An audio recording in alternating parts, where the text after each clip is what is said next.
Indie Mogul. Friday 101 is about to begin. If you're looking for a particular segment, click one of the topics listed below.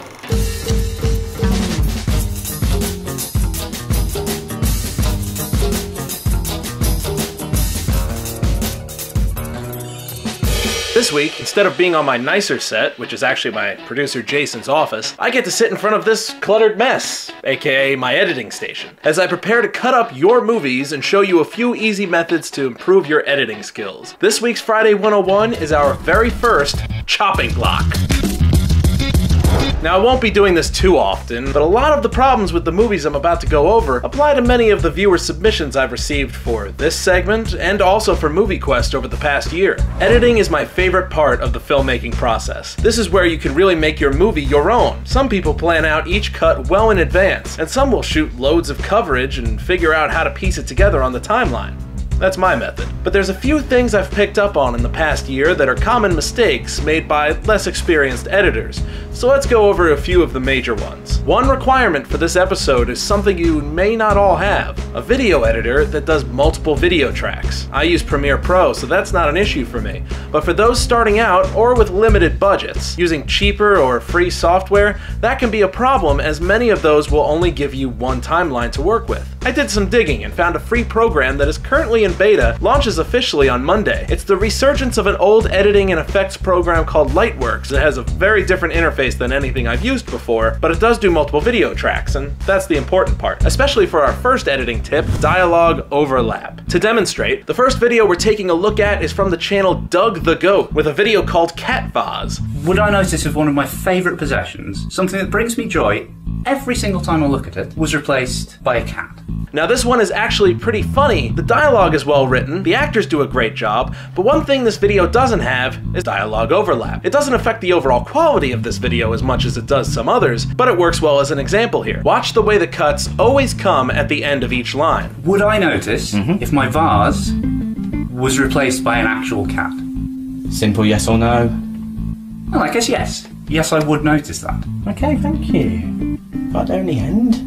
Again, this one is a bit more slight than most, but there's a weird stilted quality to most of the cuts. Watch how this scene flows with some very minor adjustments. Would I notice if my vase was replaced by an actual cat? Simple yes or no? Well, I guess yes. Yes, I would notice that. Okay, thank you. But only end. Whenever I'm cutting dialogue, I never ever put the second clip directly after the first clip, and this is where multiple video and audio tracks come in. Overlapping the dialogue, either by cutting to the second clip after the second person starts talking, was replaced by an actual cat. Simple yes or no? Or cutting to the second person as the first person is just finishing talking. Simple yes or no?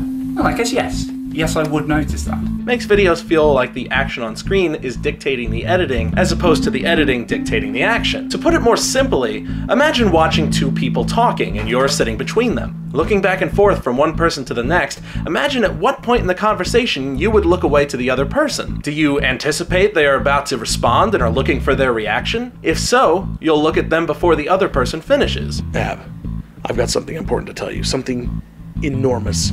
It's gonna change your life dramatically, forever.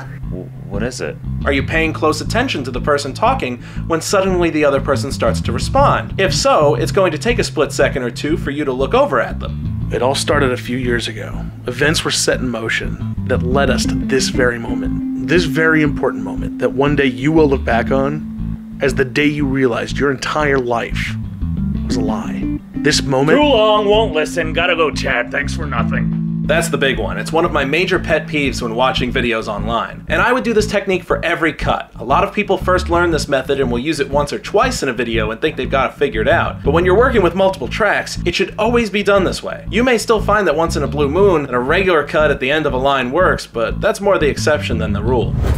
The next two tips are closely related but slightly different in what problems they addressed. First up is called cutting the fat. The fat in this case being pointless footage that drags down a video's pace. Long pauses of nothing in between the things that are actually happening. The other tip, as I learned it in film school, is called killing your babies. Sounds dramatic, right? It's a term for when you, as a filmmaker, have a scene that you really love. It's going to be the one the movie is remembered for. Or in comedies, you think this scene is hysterical.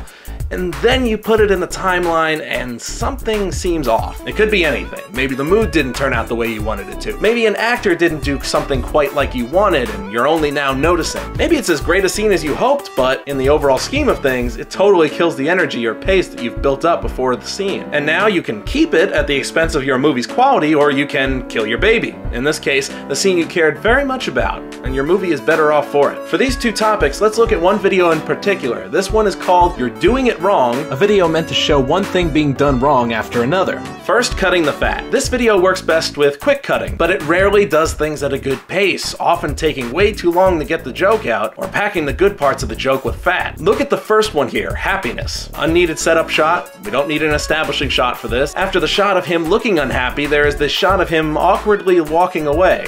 And to be fair, it's a pretty funny way to walk, but it's not needed. If you want to show happiness being done wrong, the face is plenty. I'd cut it to one shot and put it in the middle of the rotation. Little things make a big difference that way. Jumping is the next topic, and the setup shot of the kid is 3 seconds of silent standing, which is a long time to have nothing happen in an establishing shot. Cut that to 1 second or less, or even completely, and then do the feat. I'd even speed up that shot a bit for my version. Falcon Punch.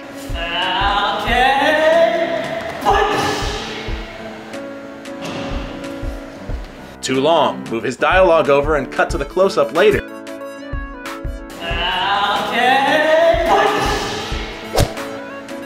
Then, after the punch, no need for the 5 silent seconds that follow. The putting on shoes thing doesn't need to be a minute long, and the maracas thing is not as funny as they may think it is. Sorry, so cut. And the water polo scene is a good example of cutting out an entire scene because it doesn't work. Gone. For these 2 videos mentioned today, I've included links to the original versions alongside links to my re-edited versions in a playlist over on the left. I used only the video that was on YouTube and did what I could to improve them. But again, these are all just suggestions. In the end, no one gets final say on your video but you. That's important to remember. On YouTube, you're your own final say. Don't let anyone tell you otherwise. That's it for this week. Check out the playlist and be sure to let those who bravely volunteered their videos to be critiqued know what you think about their work. Hell, maybe you'll think their cut is better than mine, in which case, great. Let them know that. And if you have any quick questions you'd like to ask, email them to friday101@gmail.com. Next week, I'll be doing short answers, going through as many quick questions as I can. So get them into me. I'll see you next Friday right here on Indie Mogul. Have a good week.